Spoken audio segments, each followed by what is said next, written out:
I was standing in the dining room doorway, holding the pumpkin pie I'd spent all morning baking, when my aunt looked up and said, "Clara, sweetie, this table is for actual family.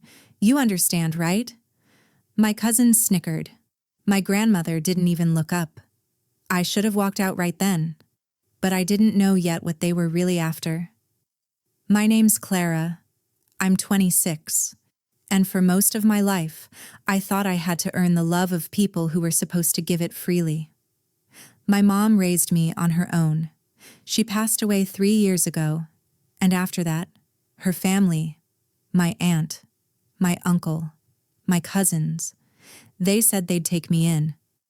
They said I was part of the family. But I always felt like a charity case.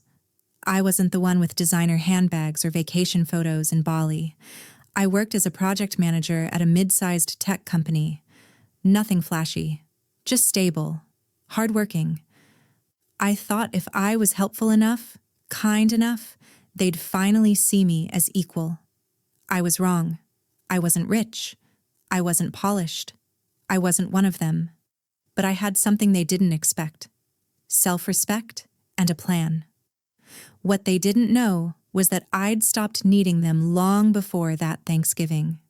If you've ever been pushed aside by family, subscribe right now and tell me where you're watching from, because you'll understand what happened next.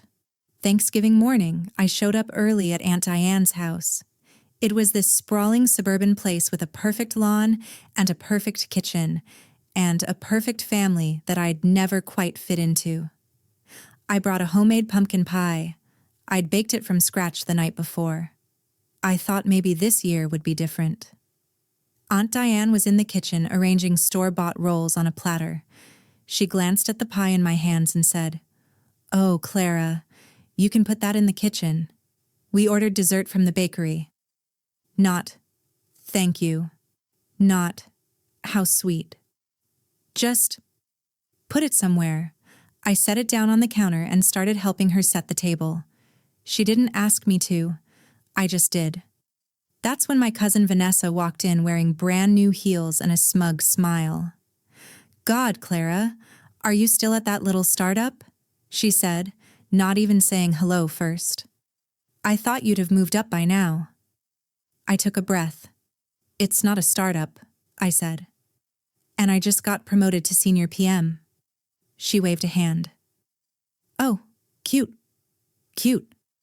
Like my career was a hobby. I didn't say anything. I just kept folding napkins. Dinner was called a few minutes later. Everyone started moving toward the dining room. I followed, holding the napkin rings I'd been organizing.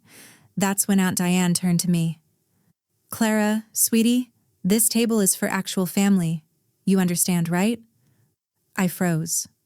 Uncle Rob nodded from his seat. "Yeah, we're keeping it to blood relatives this year. You know how it is." I looked at my grandmother. She was already sitting down, smoothing her napkin in her lap. She said nothing, just nodded. "Where am I supposed to eat?" I asked. Aunt Diane pointed toward the kitchen. "There's a folding table in there. We thought you'd be more comfortable." Vanessa whispered, just loud enough for me to hear. "Honestly, I don't even know why she keeps showing up." I stood there, still holding that stupid pie, feeling everyone's eyes on me. I didn't argue. I just walked into the kitchen and sat down alone. After dinner, after I ate by myself at a plastic folding table while they laughed and clinked glasses in the other room, Aunt Diane called everyone into the living room. "Time for the annual family photo," she said. I started to follow. Vanessa literally put her hand up. Didn't we just say blood family?" Uncle Rob sighed. "Don't make it awkward, Clara." So I stood there holding their coats while they smiled for the camera. My grandmother stood in the center, arms around Vanessa and my younger cousin, looking proud. Not one of them looked at me. Later, I was in the kitchen washing dishes, because of course I was, when I heard voices in the hallway. Aunt Diane's voice. I don't know why she thought she could just sit with us. Her mom was always the same, Acted like she belonged when she didn't. Uncle Rob laughed. At least she's useful. Did you see her scrub the counters? Then Vanessa's voice. She's like the help, but free. My hands were shaking so hard I almost dropped the plate I was holding. They didn't know I could hear them, or maybe they didn't care. I kept washing, kept scrubbing, kept my head down. No one thanked me. But then I saw it. Vanessa's phone, sitting on the counter where she'd left it. The screen lit up with a group text. I don't know what made me look. Maybe I was just tired of pretending I didn't know what they really thought of me. The messages were right there. Aunt Diane, make sure Clara doesn't leave early. We need her to clean up. Uncle Rob, and she'll do it. She always does. Vanessa. She's so desperate to be liked, LOL. I stared at the screen for a long moment. Then I pulled out my phone, took a screenshot, and sent it to myself. I deleted the evidence from her phone and put it back exactly where I found it. When I walked back into the living room, they were laughing, pouring wine, talking about Christmas plans. No one invited me. That's when I stopped trying to prove I belonged. I realized I didn't want to. I grabbed my coat. Aunt Diane looked up. Leaving already. We were just about to play cards. I have work tomorrow, I said. Vanessa smirked. On a Friday? I didn't answer. I just left. What they didn't know was that I'd been planning my exit for months. See, my mom, she left me a small trust fund. Not millions, but enough to give me security, enough to stand on my own. I never told the family. They'd always treated her like the poor sister, the one who didn't measure up. I wasn't about to give them another reason to look down on us. But there was something else. 2 weeks before Thanksgiving, I'd been offered a promotion, not just any promotion, VP level, leading a new division, 6-figure salary, full relocation package to another city. I'd already accepted it.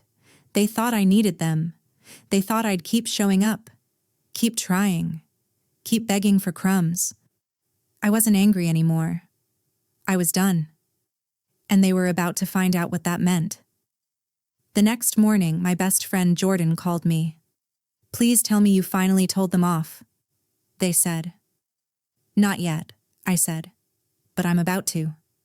Jordan's voice was firm. You don't owe them anything, not your time, not your energy, not even an explanation. I started drafting a message to the family group chat, but I didn't send it. Not yet. Over the next 2 weeks, the texts started rolling in. Aunt Diane, can you help us move some furniture this weekend? Aunt Diane, Vanessa needs a ride to the airport. You're free, right? Aunt Diane, we're doing Christmas at my place again. You're welcome to come help set up. I ignored every single one. Then Vanessa sent her own message. Wow, so you're too good for us now? Uncle Rob called and left a voicemail.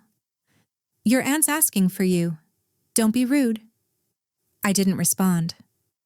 Then my grandmother called. It was the first time she'd reached out in months. Her voice on the voicemail was calm, entitled, Clara, I need to talk to you about your mother's jewelry. I think it's time we distribute it to the real grandchildren. That was it. That was the final straw. I texted Aunt Diane back. I'll come by Saturday afternoon. We need to talk. She replied immediately. Finally? See you then. They thought I was coming to apologize. I wasn't. Saturday afternoon, I walked into Aunt Diane's living room. Aunt Diane, Uncle Rob, Vanessa, and my grandmother were all waiting. Aunt Diane smiled.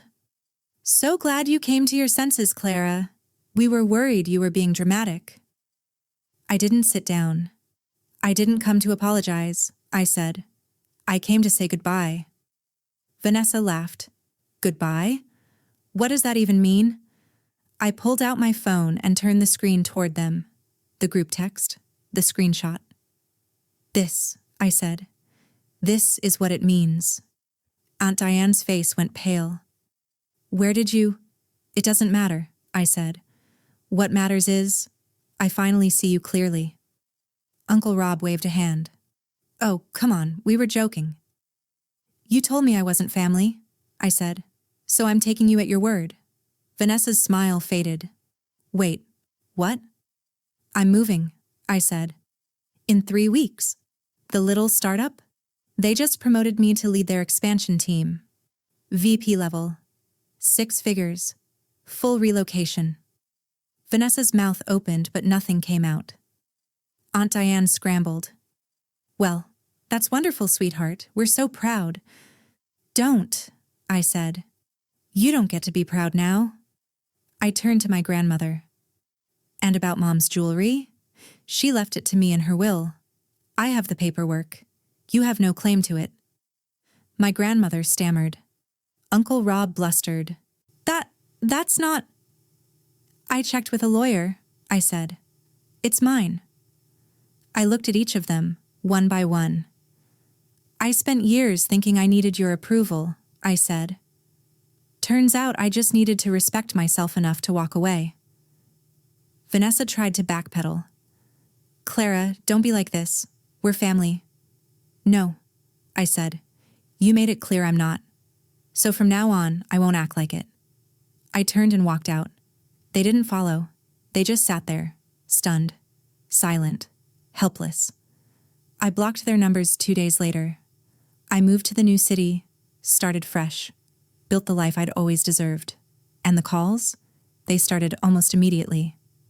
Aunt Diane, let's talk about this. Vanessa, I'm sorry, okay? Can we get coffee? Uncle Rob, you're being childish. My grandmother, your mother would want us to stay close. I didn't answer a single one. I built a new life, a new apartment, a new team at work, found family through friends who actually cared. One day, Jordan asked me, do you ever think about them? Sometimes, I said, but not the way I used to. I didn't crave their approval anymore. I didn't even miss them. For once, their silence didn't hurt me. It freed me. I finally understood I never needed their approval. I just needed my own. If this story hit home, do me a favor. Hit that subscribe button and drop a comment telling me where you're watching from. I read every single one. Have you ever had to walk away from toxic family? Share your story below. You're not alone. And if you stayed this long, thank you. Your support means everything. See you in the next one.